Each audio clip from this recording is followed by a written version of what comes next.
El Fondo de Previsión Social del Colegio de Ingenieros de Venezuela presenta. A partir de este momento, todas las voces se unen en una sola señal.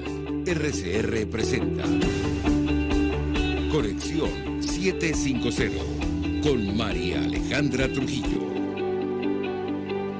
Muy buenas tardes, amigos de Radio Caracas Radio. Todo el equipo que trabaja para ustedes a partir de esta hora los saluda, variada y abundante información que compartir y analizar como es costumbre la tarde de hoy. Esto es Conexión 750. Comenzamos. ¿Qué está pasando en este país? Y saludamos en esta parte del programa a nuestro invitado, el profesor Víctor Márquez, quien es presidente de la Asociación de Profesores de la Universidad Central de Venezuela. Como siempre, gracias por atendernos. Buenas tardes. Gracias a usted, muy amable por estar pendiente del tema universitario. Pues mucho interés de conocer los detalles que pueda compartir con nosotros acerca de lo que ha ocurrido en las últimas horas, no solo la actividad convocada para el día de hoy, profesor, producto del ajuste en los salarios anunciado por el régimen de Nicolás Maduro, también en el marco del inicio a clases presenciales en todo el país. ¿Qué puede decirnos? Lo escuchamos. Fíjate, la primera cosa es que hay que ubicar el problema en un contexto que tiene que ver con el irrespeto al Estado de Derecho y a la Constitución Nacional, porque lo que estamos es en presencia de desconocimiento del artículo 91 y el artículo 89 de la Constitución Nacional. El 91 establece que el profesor universitario requiere y el trabajador un salario digno acorde con las necesidades para cubrir las necesidades familiares. Y el artículo 89 habla de la intangibilidad y la progresividad de los derechos laborales. Y lo que ha ocurrido exactamente con el decreto presidencial es el desconocimiento de ambos artículos, lo cual es un hecho sumamente grave, porque implica que los derechos se han convertido en regresivos y hay una violación a la intangibilidad. Esto tiene mucho que ver con la presencia que va a tener el día 25 del mes que viene por parte de la Comisión de Encuesta de la Organización Internacional del Trabajo, que viene a constatar las denuncias que ha hecho tanto el sector de los trabajadores como el sector patronal en relación al desconocimiento de lo que se llama el diálogo social. Eso implica que cualquier modificación o determinación del salario mínimo tiene que ser producto de un diálogo en el cual participan el gobierno, las instituciones patronales y los trabajadores o las organizaciones gremiales y sindicales. En este caso, ni los patronos ni en el sector gremial y sindical fue convocado para discusión de ninguna naturaleza. Es una tabla impuesta y decretada con el gobierno en complicidad con una federación de trabajadores, que es la FTV, que no representa a la mayoría del sector que labora en las instituciones universitarias. Entonces nos encontramos, por ejemplo, frente a un hecho, para dar un ejemplo, en la cual hay una prima que es la prima de titular. Esta prima tiene como objetivo fomentar el desarrollo académico del personal docente. Y cuando la gente llega al máximo escalafón, que es el escalafón de titular, recibe una prima que antes era el 20% del salario básico, de acuerdo a su dedicación. Y ahora la desaparecieron, la eliminaron. Eso implica que ha sido regresivo esa actuación por parte del gobierno, porque quita una prima que está en la contratación colectiva y que además tiene como objetivo fundamental el hacer que la gente esté interesada en mejorar su formación académica para lo que tiene que ver con la actividad de formación docente. Entonces, lo que estamos es en presencia de una situación que viola los derechos laborales de todo el ámbito universitario y también de todos los trabajadores, porque en cada caso, en la administración pública, como tenemos contrataciones colectivas distintas, la decisión tomada desde la ONAPRE está violentando los derechos de carácter gremial y sindical. Por eso en el día de hoy, tuvimos una convocatoria, hicimos una protesta, al mismo tiempo se hizo una asamblea en la calle, y los consejos universitarios todos se están pronunciando, rechazando lo que se considera una violación al Estado de Derecho. Bueno, he leído, profesor, reacciones como la del también profesor Tulio Ramírez en sus redes sociales, advirtiendo que técnicamente lo que hubo fue un despido indirecto de todos los profesores universitarios. ¿Comparte usted esta opinión? Lo escuchamos. Totalmente de acuerdo, porque cuando a uno le desmejoran el salario y le desmejoran las condiciones laborales, eso se llama en términos criollos despido indirecto. Lo que pasa es que estamos frente a la presencia de una política de Estado que no es nueva. El gobierno ha venido conociendo, por un lado, la contratación colectiva, por otro lado, imponiendo tablas salariales sin discutirlo ni con los empleadores ni con los trabajadores, y al mismo tiempo creando condiciones, no son las condiciones adecuadas para el desarrollo de dos actividades fundamentales que son el trabajo y la educación. Estos dos elementos son considerados por la propia Constitución Nacional como los pilares fundamentales para el desarrollo social. Ahora, si el gobierno se dedica a destruir a la institución educativa y se dedica a destruir el trabajo, lo que está produciendo es un comportamiento que va a destruir el desarrollo de la sociedad venezolana. Por eso esta decisión y esta problemática es tan delicada desde el punto de vista laboral y desde el punto de vista social, porque implica desconocer la importancia que ambos factores tienen para trabajar. Si antes la gente se había ido a la universidad, bueno, con esto va a ser peor. Si antes se estaba estimulando la permanencia, ahora va a ser mucho mayor. Difícilmente vamos a poder tener una reincorporación a actividades de clases presenciales en el seno de la universidad, porque no hay motivación de ninguna naturaleza para reincorporarse al trabajo, porque este maltrato que se le está haciendo al sector docente también está afectando otro aspecto que tiene que ver con la seguridad social de todos los trabajadores universitarios, que nos hemos quedado absolutamente en la calle desde el punto de vista de la previsión social, porque no hay ninguna clínica que acepte, por ejemplo, el Seguro Constitución, que es lo que ellos crearon como institución para atender al profesorado y a los trabajadores del sector universitario. Cuando uno va a la clínica y dice que uno tiene como cobertura 9.250 bolívares con Seguro Constitución, le dicen a uno, bueno, que ellos no trabajan con Seguro Constitución. Razón por la cual, en el fondo, hay un engaño cuando se dice que tenemos una cobertura de HSM de esa calidad, cuando realmente no se puede poner en ejecución en el momento en que se va a atender una problemática de salud. Ahora, ¿hay condiciones para regresar a clases en las universidades, o al menos en la central, profesor? ¿Qué puede decir? No, en absoluto. Fíjate, yo estuve hoy en varios espacios de la universidad y bueno, hay sitios donde están haciendo obras que tienen que ver con las reparaciones de la planta física, donde se está manejando cemento, se está manejando polvo, donde las condiciones de trabajo no están propicias para la actividad de carácter laboral. Bueno, el gobierno está reparando lo que él mismo destruyó, porque el deterioro de la planta física de la Universidad Central de Venezuela, que es Patrimonio Mundial de la Humanidad, es el resultado de años por parte del gobierno dando un presupuesto que no se correspondía con las necesidades institucionales, al extremo de que este año en particular el porcentaje dado por el gobierno para el funcionamiento institucional representa el 1.4% de los solicitados, y de ese 1.4% no ha ingresado siquiera un bolívar. Difícilmente una institución que no tiene recursos financieros puede estar llamando al retorno a la presencialidad. Aparte que se incumplen todo lo que está establecido en la LOCIMA, que tiene que ver con las condiciones en el medio ambiente de trabajo. Ahora, profesor, tengo que preguntarle porque hoy se celebraba una asamblea intergremial. Me corregirá usted si me equivoco. ¿Qué se decidió allí? Lo escuchamos. La asamblea intergremial implicó la participación de diferentes organizaciones gremiales y sindicales, que incluso hemos tenido en el pasado posiciones distintas y diversas. Estaba la Asociación de Profesores, estaba el sindicato SINASTRA, UCB, estaba la POFA, que tiene que ver con los profesionales, estaba el sector de los obreros, el Sutra UCB, y todos esos sectores, bueno, mantenemos la misma posición, que es la lucha por la defensa de lo que es la contratación colectiva y lo que el gobierno pretende eliminar, que son un conjunto de beneficios de carácter laboral.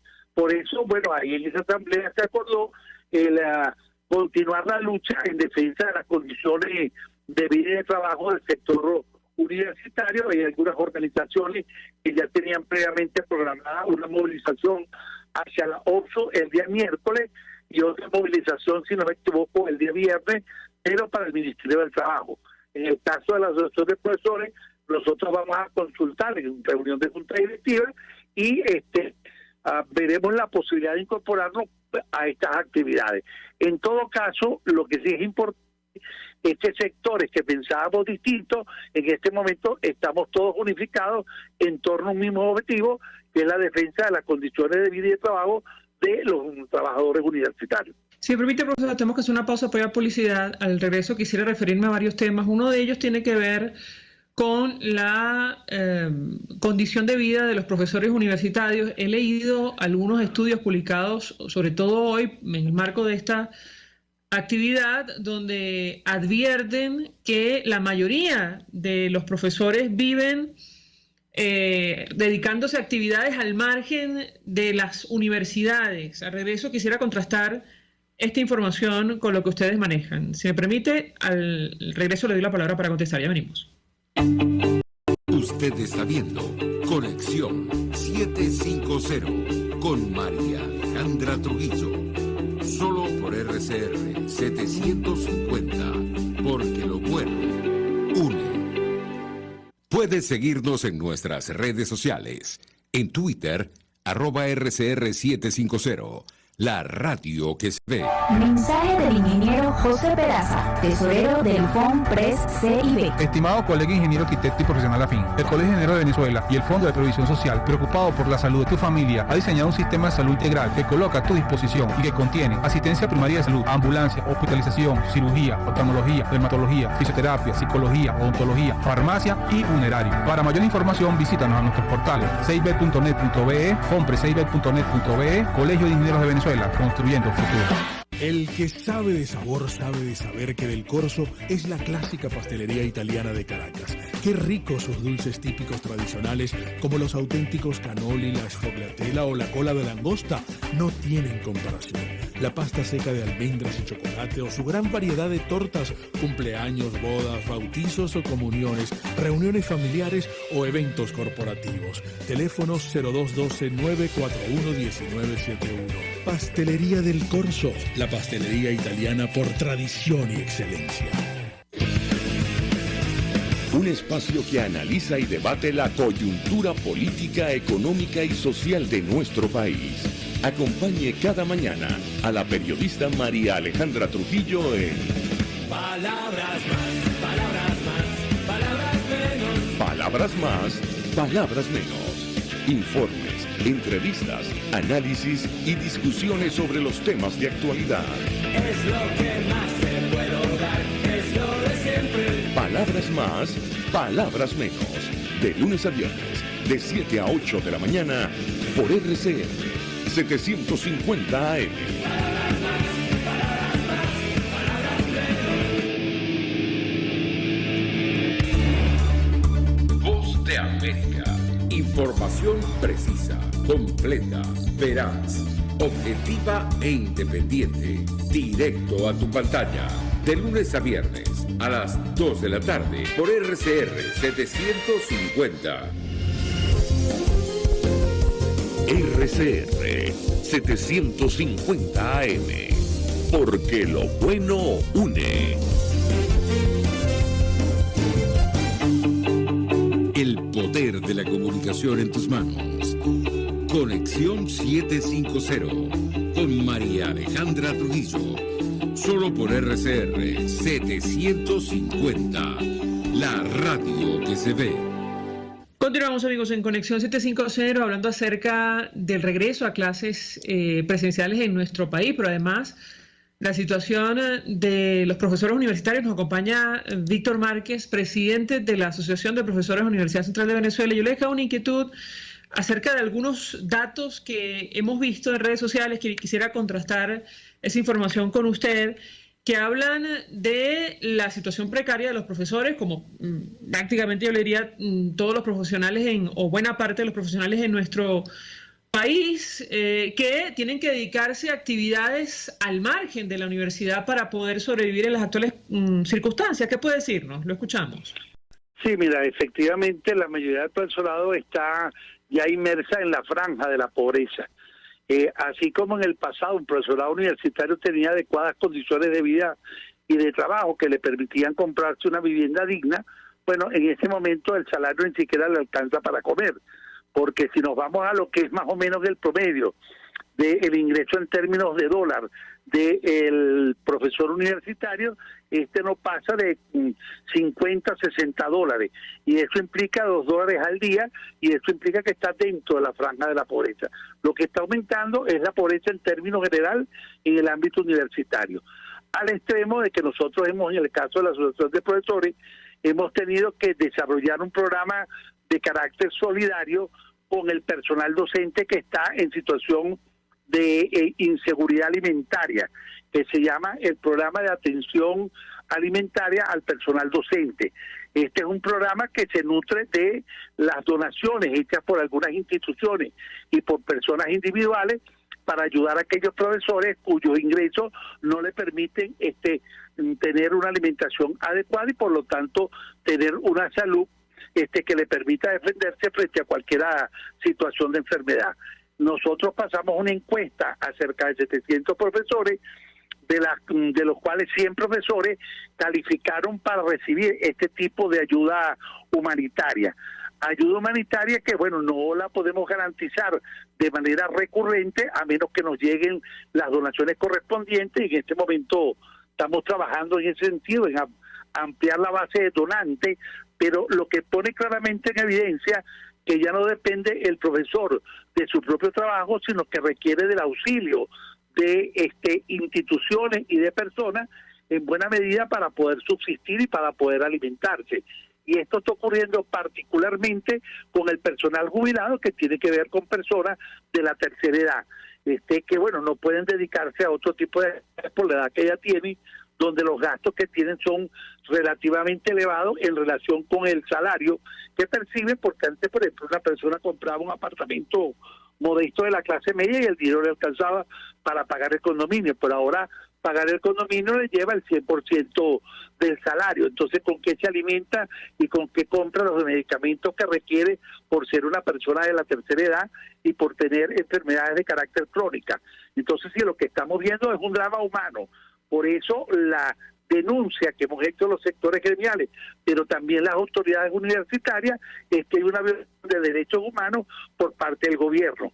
Esta violación va a ser llevada tanto por el Consejo como por los gremios a nivel de algunas instancias como la Corte Penal Internacional, como la Comisión de Derechos Humanos de la ONU, a través de la UNESCO también, es decir, en diferentes instancias, y particularmente nos vamos a movilizar el día 25 en la ciudad de Caracas, que se va a instalar la comisión de encuesta de la Organización Internacional del Trabajo para conocer el incumplimiento por parte del gobierno de los convenios que tiene con la Organización Internacional del Trabajo. Pero el drama realmente es alarmante, la cantidad de profesores que están padeciendo hambre y teniendo dificultades para sobrevivir.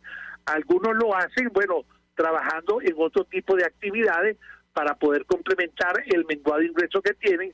Otros reciben apoyo de algunos familiares que tienen en el exterior, y otros, bueno, están recibiendo una ayuda particular de la propia institución gremial, pero producto de la solidaridad. Realmente el año pasado la Asociación de Profesores, de unas inversiones que tienen en el exterior, tuvo que otorgar 7 bonos humanitarios para que la población docente pudiera soportar la situación de la pandemia y tener con qué alimentarse y resolver algunos problemas de salud. Es decir, que nosotros mismos estamos tratando de resolver lo que es responsabilidad del Estado. Bueno, profesor, ¿qué más hacer para enfrentar esta situación que es compartida no solo por los profesores universitarios, también por los docentes de educación básica y media, y yo le diría que en general los trabajadores de la administración pública en nuestro país? Lo escuchamos. El elemento fundamental es unificar las luchas. Si el problema es que todos tenemos lo mismo y si el responsable es el mismo que es el Estado, bueno, hay que enfilar baterías contra el Estado y tenemos que hacerlo todos sectores.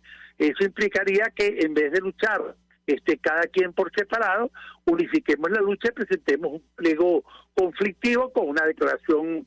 En el caso, por ejemplo, yo planteé la posibilidad de que decretáramos una huelga acudiendo a lo que establece la propia Constitución, que es el derecho a huelga por violación del contrato de trabajo por parte del Estado. Y por otro lado, poner los cargos a la orden, porque lo que va a ocurrir es que nadie va a querer ser jefe de cátedra, de departamento, directores de escuela, de institutos, encargados de algunas estructuras de dependencias centrales, cuando esto no va a ser remunerado adecuadamente. Entonces, bueno, si ya es difícil conseguir a alguien que acepte ser jefe de cátedra o ser director de escuela, pero con esta decisión del gobierno va a ser mucho más difícil aún.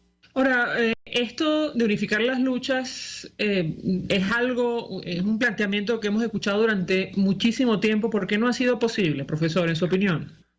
A veces hay personas que tienen intereses particulares y ponen los intereses particulares por encima de los intereses grupales.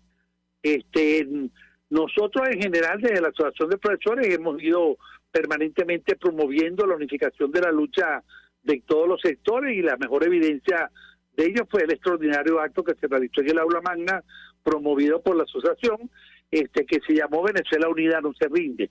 Bueno, creo que tenemos que volver a rescatar lo que implicó esa actividad, que fue la unificación de todos los sectores bajo un mismo mensaje y con un mismo objetivo. Eso implica el que la gente deponga sus intereses particulares, resolvemos la problemática que está afectando a toda la comunidad de los trabajadores a nivel nacional, porque lo que le afecta a los profesores universitarios afecta a todo el gremio docente, pero también le afecta a los médicos, también le afecta a las enfermeras, afecta a los ingenieros, afecta a todo el sector laboral venezolano, bueno, porque es una política de Estado.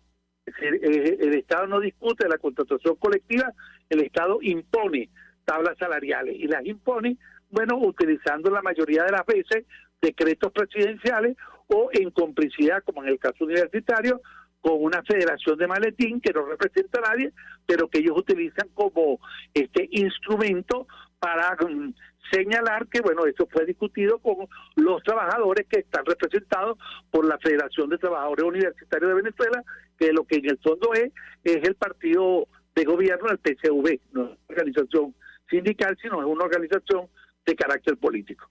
Profesor Márquez, 1.000.000 de gracias por atendernos, acompañarnos como siempre, presidente de la Asociación de Profesores de la Universidad Central de Venezuela. Vamos a la pausa y a regreso venimos con más. Estás en sintonía de Conexión 750 con María Alejandra Trujillo, solo por RCR 750, porque lo bueno. Sintonícenos a través de Periscope, @RCR750, la radio que se ve. Mensaje del ingeniero José Peraza, tesorero del FONPRES CIB. Estimado colega ingeniero arquitecto y profesional afín, el Colegio de Ingenieros de Venezuela y el Fondo de Previsión Social por la salud de tu familia ha diseñado un sistema de salud integral que coloca a tu disposición y que contiene asistencia primaria de salud, ambulancia, hospitalización, cirugía, oftalmología, dermatología, fisioterapia, psicología, odontología, farmacia y funerario. Para mayor información visítanos a nuestros portales cib.net.be, comprecib.net.be, Colegio de Ingenieros de Venezuela, construyendo el futuro. Amigos, nace un nuevo concepto de farmacia en Venezuela. Farmacia CVS y más. Todo lo demás. En Farmacia CVS, en español CVS, lo consigues todo en un solo lugar. Salud, belleza, hogar y comida. Un nuevo concepto en todo para un nuevo concepto de vida. Farmacia CVS y más está en el CCCT nivel C1, frente a Beco y al lado del Banco Mercantil. En Instagram, FarmaCVS. Farmacia CVS y más. Todo lo demás. Yo creo que los políticos responsables proponen ideas y dicen que son de ellas y convocan a la gente a lograr su idea. Me parece de muy mal gusto cuando la idea empieza a decir, bueno, esto no es mío, es de Venezuela. Eso significa que fracasó. Y entonces le están endosando al país la incapacidad para articular una idea que de suyo desde el principio era una idea y un curso estratégico. A mí eso me parece de mal gusto. Me parece que el marketing político no da para tanto. Así podemos ver el mantra de Guaidó: cese la usurpación, gobierno de transición y elecciones libres. Él lo abandonó El G4, que es del cual él es engendro, en representación Bonos 2020, el hacer ingeniería financiera, recoger unos reales que no hemos visto de ninguna manera. Aquí se habla libertad con Víctor Maldonado, solo por RCR 750, la radio que se ve.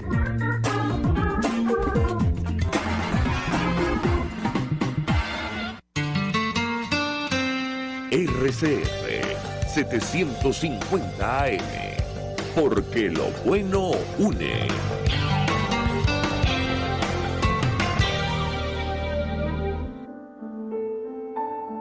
La Academia de Ciencias Físicas, Matemáticas y Naturales presenta El progreso tiene su ciencia. Hoy presentamos la malaria y la minería ilegal en Venezuela.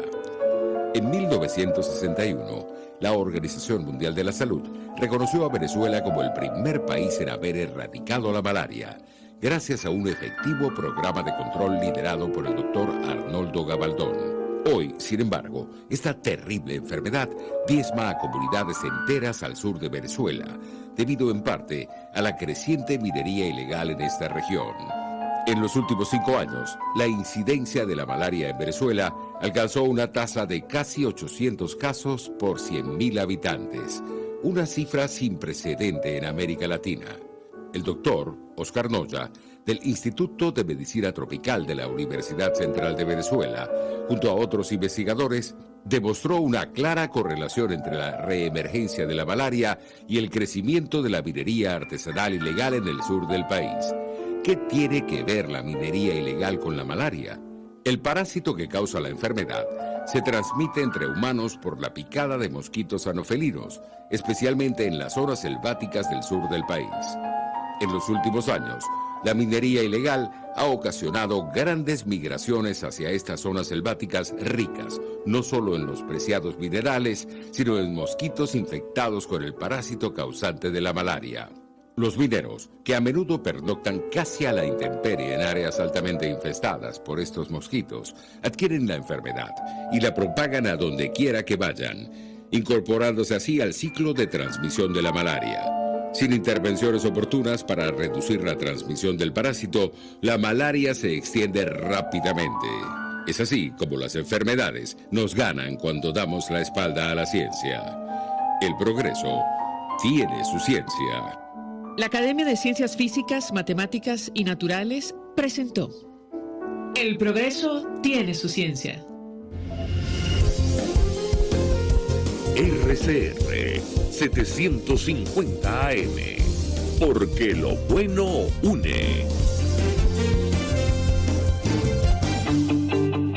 María Alejandra Trujillo te acompaña en Conexión 750, solo en RCR 750, la radio que se ve. Claro y raspado. Continuamos en Conexión 750 y en esta parte del programa saludamos a nuestra siguiente invitada. Se trata de Sari Levy, presidenta de la Academia Nacional de Ciencias Económicas. Gracias por atendernos. Muy buenas tardes. Un saludo, María Alejandra, y naturalmente a toda tu audiencia. Mucho interés de conversar con usted acerca del tema que nos ocupa. Tiene que ver con el telón de fondo de la crisis, la situación económica. Y a la luz de lo que ha ocurrido en las últimas horas, yo iniciaría conversación preguntándole qué impacto va a tener para las finanzas públicas la reciente decisión del Centro Internacional de Arreglo de Diferencias Relativas a Inversiones, el CIADI, a favor de Agroisleña, obligando a pagar al Estado venezolano más de 1.600 millones de dólares luego de la confiscación durante la época del expresidente Chávez. La escuchamos, profesora. Bueno, ya todos recordamos esa etapa en la cual activo que se pasaba por delante del expresidente, pues terminaba simple y llanamente en manos de lo público, en algunos casos pasando por un proceso de confiscación simplemente, otros sí, un proceso un poquito más legal, pero eso llevó a la pérdida de la capacidad productiva nacional de una forma increíble, además de que debilitó totalmente la institucionalidad de la propiedad privada y además quedó en evidencia la debilidad del Estado de Derecho. Específicamente en el caso de Agrisleña sabemos que era una empresa clave en el desarrollo del sector primario y al faltar ella definitivamente afectó muchísimo al sector. Por otro lado, han pasado muchos años desde el momento en que fue expropiada y yo me pregunto, más allá de lo que ha resultado en el CIADI, ¿cómo se compensa el daño generado a todo el sector productivo primario? Y como bien has dicho, esto es una nueva obligación que suma a las ya acumuladas que tiene el régimen venezolano en estos últimos 20 años. Estamos hablando de ya que ha quedado efectivo esa demanda y que naturalmente el Estado la perdió y tiene esta deuda concreta de 1.600 millones única y exclusivamente por esta empresa. En estos días vimos que se devolvió el Sambil de la Candelaria, pero así como tenemos estos activos, estamos hablando de centenares de empresas, haciendas, terrenos que fueron expropiados y que afectaron profundamente las finanzas de las familias, las empresas y su dinámica productiva, y en términos generales evidenciaron el impacto negativo en el Estado de Derecho y el debilitamiento a la propiedad privada. Ambos elementos vitales de una institucionalidad que debe generar confianza en la inversión para el desarrollo productivo nacional. Profesora, usted me temas. Yo le preguntaría acerca del impacto en las finanzas públicas, porque entiendo, así nos han dicho otras analistas, economistas, que esto es como una gota de agua en el mar de compromisos que tiene el Estado venezolano. La deuda acumulada, según algunos datos independientes, podría sobrepasar los 140.000 millones de dólares, incluyendo los juicios por arbitraje. Yo le pediría un comentario acerca de este tema, cómo afrontar una situación de esta naturaleza. La escuchamos. Bueno, fíjate, nada más que la deuda consolidada por concepto de procesos de arbitraje supera los 30.000 millones de dólares. Y efectivamente, como ha señalado, si incluimos la otra deuda, bonos y una cantidad de elementos que tiene acumulado el sector público, pues se monta en los 140 y quién sabe si más, porque la deuda consolidada por arbitraje siempre es aproximada. Y tampoco hemos abierto, por decir, la caja de Pandora, que habría que revisar con atención, porque de la cosa pública no hay transparencia en el manejo de las cuentas y no sabemos con cuánta deuda oculta nos podemos encontrar.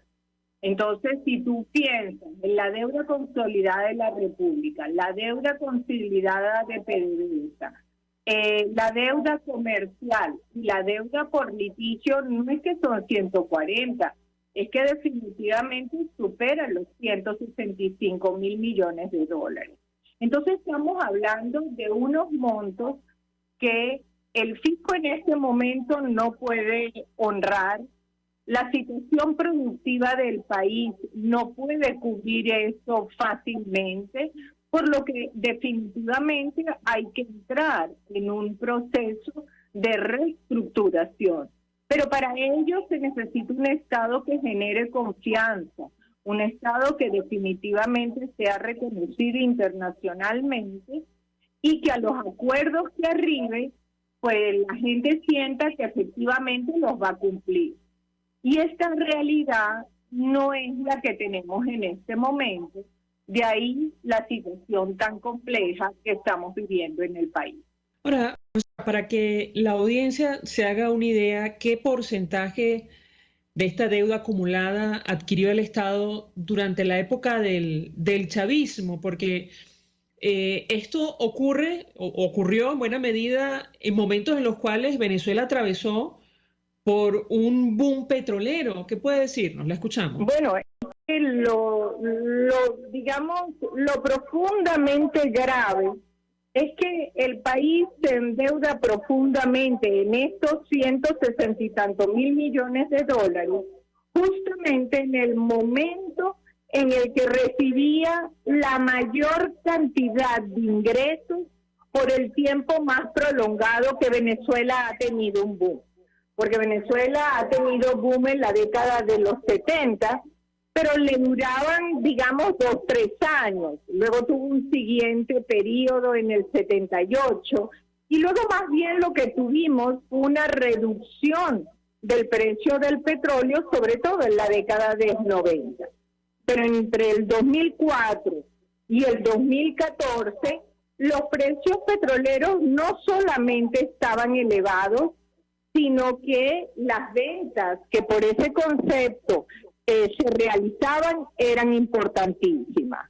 Entonces estamos hablando de, trillones de dólares, ya se ha hablado de $1 trillón, pero vuelvo y repito, no solamente el dinero que recibió, el dinero que endeudó, sino además la falta de inversión en el país. Y uno se pregunta, ¿en qué quedó ese ingreso? ¿A dónde fue ese gasto? Porque no fue invertido en los ciudadanos, no fue invertido en los servicios públicos que hoy sabemos que están en su peor condición. Entonces, de ahí es que se habla del robo más grande que ha podido sufrir sociedad alguna en un periodo de tanta abundancia. Si me permite, profesor, tenemos una pausa para ir a publicidad. Al regreso quisiera someter a su consideración lo que hemos escuchado esta semana, no solo en el marco de la presentación de la denominada Memoria y Cuenta ante la Asamblea Nacional Oficialista, también las declaraciones que ofreció recientemente Nicolás Maduro, quien, por cierto, reclamó para sí el Premio Nobel de Economía, entendemos con gran ironía o cinismo, como nos han dicho otros invitados. Le ruego, permanezca unos minutos más. Al regreso quisiera su comentario. Ya venimos.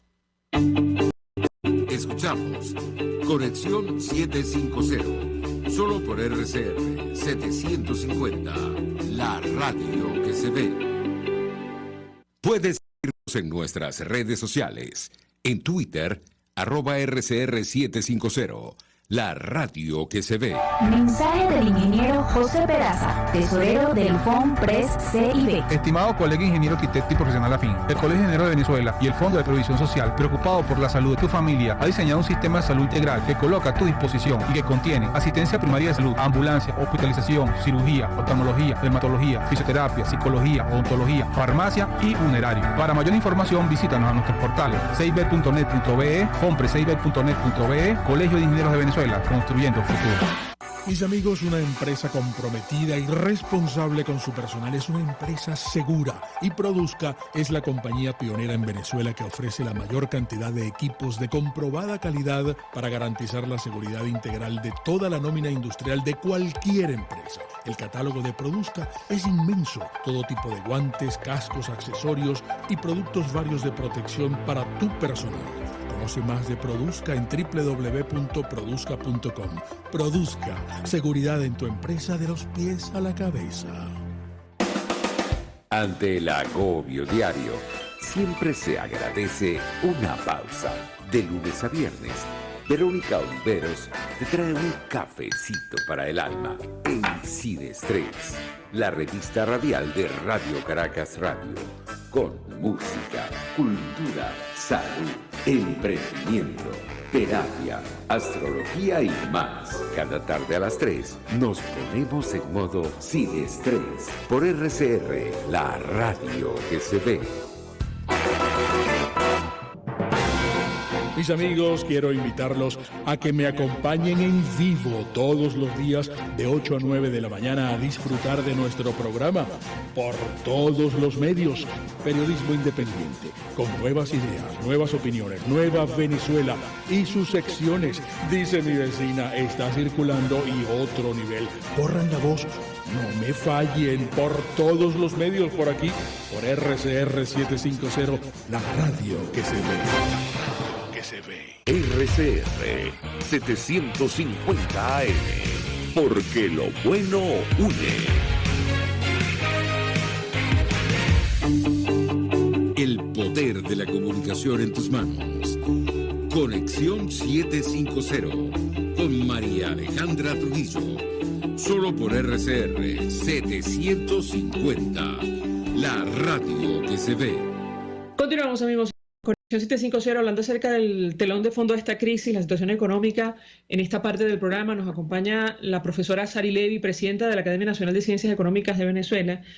Y yo le pediría un comentario, profesora, acerca de lo que escuchamos esta semana. Al margen de esto de reclamar el Premio Nobel de Economía, una declaración que ofreció Nicolás Maduro, escuchamos a Delcy Rodríguez en la Asamblea Nacional Oficialista hablar de una recuperación económica que está atravesando nuestro país. Claro, esto con grandes matices. ¿Qué puede decirnos? La escuchamos. Bueno, fíjate, en el documento presentado, que es una presentación prácticamente a lo que tenemos acceso, se hace énfasis en 3 elementos. La crítica o la causa como que se le ofrece a las sanciones de los problemas nacionales y el tema de la hiperinflación y el abastecimiento como éxitos finalmente alcanzados. Sobre el primer tema tendría que señalar que las sanciones firmes o más concretas frente a la industria petrolera son muy posteriores al declive de la misma, situación que hoy en día es notable, puesto que nosotros teníamos una industria que producía unos 3 millones de barriles al día y hemos llegado a caer a 400 y recientemente se está recuperando a 680 barriles, 680.000 barriles al día. Entonces, en primer lugar, las sanciones no tienen nada que ver con el deterioro de la industria petrolera. Eso tiene que ver con la expulsión del personal capacitado, el manejo inapropiado de la misma, la dilapidación de fondos que ella generó, etcétera. Y todo eso, mejor dicho, los otros elementos que, como te digo, se mencionaban, tenían que ver con que había sido superada la hiperinflación y el desabastecimiento. Efectivamente, posiblemente la hiperinflación haya sido superada desde un punto de vista de los números, y es verdad, tuvimos hiperinflación de 700.000%, pero ahora todavía la tenemos al 500 y 600%. Por lo tanto, no estamos hablando de una situación de bienestar en la población. Todavía hay una inflación que golpea al bolsillo del ciudadano. Y en cuanto al abastecimiento, justamente fueron los controles de precios los que generaron este problema, que cuando en el 2019 se liberó, se levantó la ley de ilícitos cambiarios y dejó de considerarse la ley de costo de precios justos, aunque la misma no ha sido derogada, eso permitió abastecer el mercado. Nuevamente, lo que estamos viendo es que cuando se eliminan los controles y las leyes que este modelo ha impuesto, las soluciones se abren paso. Sin embargo, por ejemplo, la ley de costos y precios justos no ha sido derogada.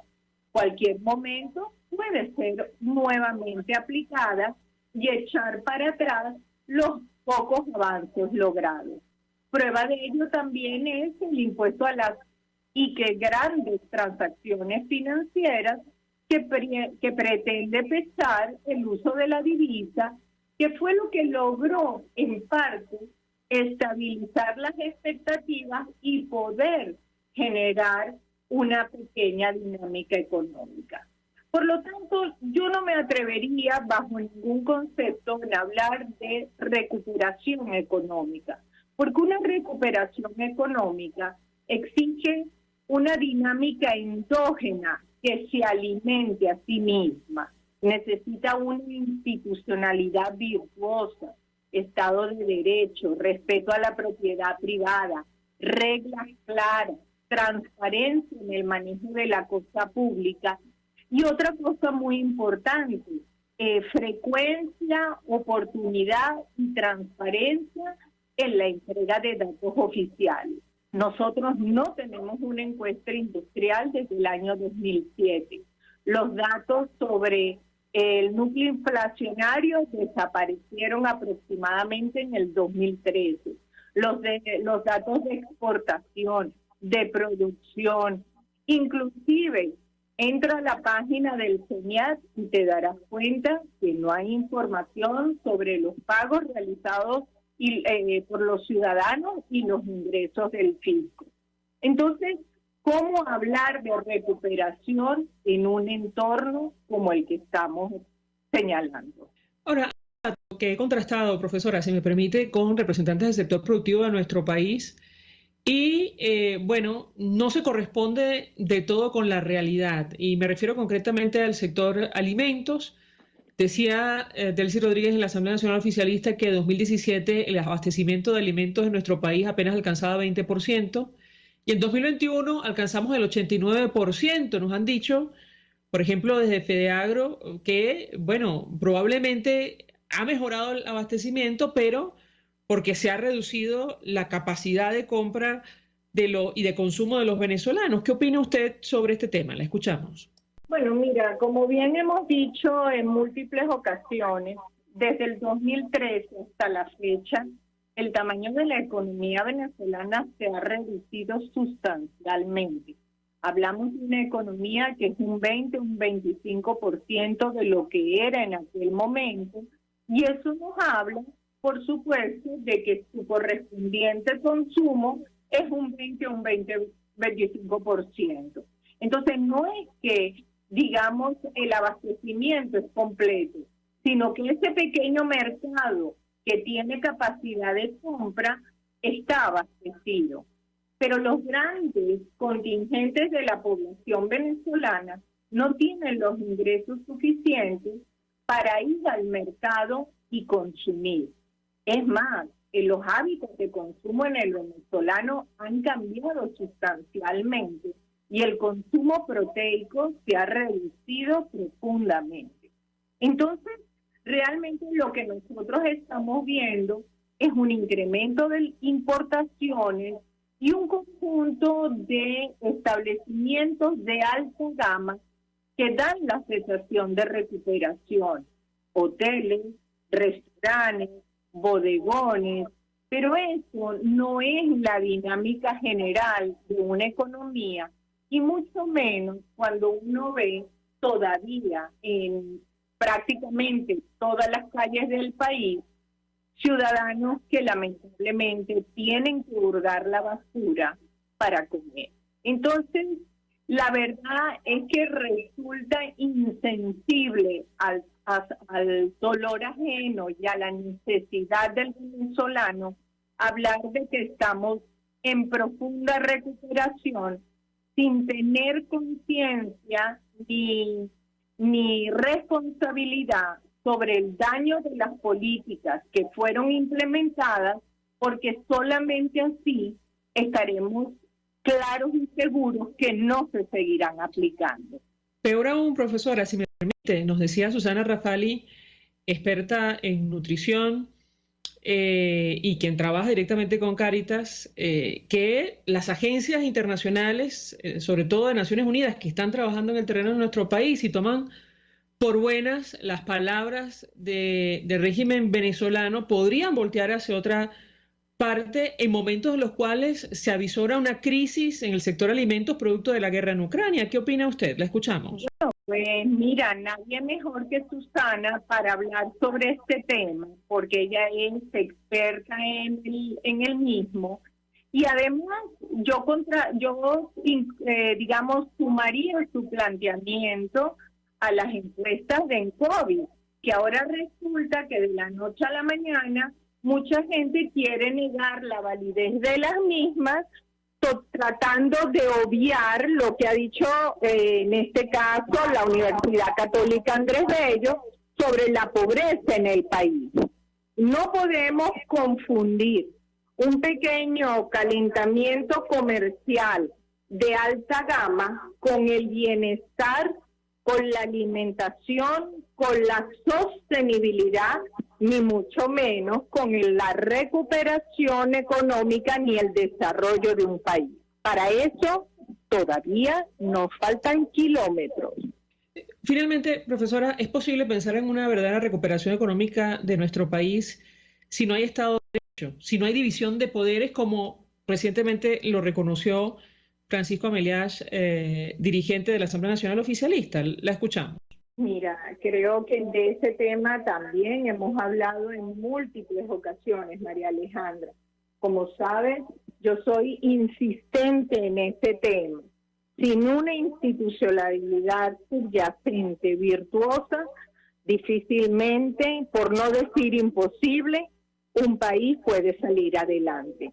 De lo contrario, lo que estaríamos enquistando son malas prácticas que pudieran eventualmente generar algún beneficio de corto plazo para algunos actores conectados con el poder, pero nunca un bienestar de nación. Y eso es a lo que tenemos que apuntar. Así como Venezuela fue en la década de los 70 uno de los países en el mundo, y en particular en la región, el de mayor movilidad social, en el siglo XXI, en estas 2 décadas, ha sido el país de mayor deterioro de bienestar de la sociedad. En realidad, la situación es muy grave y no responsabilizar a los actores generadores del modelo y a sus políticas es no solamente una vergüenza y una falta ética y moral, sino además, ya que perdimos estas 2 décadas, no perdamos la lección y no nos arriesguemos a cometer nuevamente este terrible error. Profesora María, un millón de gracias por atendernos, acompañarnos estos minutos. Presidenta de la Academia Nacional de Ciencias Económicas de Venezuela, expresando opinión y análisis acerca del tema que hemos debatido en esta parte del programa, que tiene que ver con el telón de fondo de esta crisis, que es la situación económica. Nosotros nos despedimos y lo hacemos a nombre de Jaime Nestares en la dirección general de la estación, en la gerencia de producción Wilitzer Calla, en la producción Jay Pacheco, los controles Víctor Mejías, quien tuvo el inmenso placer de acompañarles, María Alejandra Trujillo.